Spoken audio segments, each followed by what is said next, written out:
Dito sa mundo, ito talaga yung totoo. Yung realidad na dapat alam mo at ng lahat ng tao. Naparito kang hubad, aalis kang nakahubad. Dumating kang mahina, lilisan kang mahina. Inuluwal kang walang salapi at mga bagay, maglalaho kang walang salapi at mga bagay. Ang una mong paligo, may naghugas sa'yo. Ang huli mong paligo, may maghuhugas sa'yo. Ito ang buhay, kaya bakit labis ang malisya, ang inggit, ang pagkakamuhi, ang galit, ang pagkamakasarili.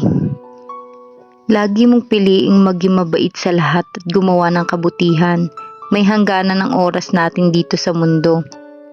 Huwag sayangin sa walang kabuluhang bagay. Manalangin at higit sa lahat, wag natin sasambahin ang pera o mga bagay na meron tayo ngayon sa mundo. Dahil kahit anong dami ng pera mo o ng ari-arian mo, kapag binawi ng Diyos ang buhay mo, iiwan mo rin yan at hindi mo madadala sa kabilang buhay. Dahil ang mahalaga sa Kanya ay ikaw mismo, yung buhay mo.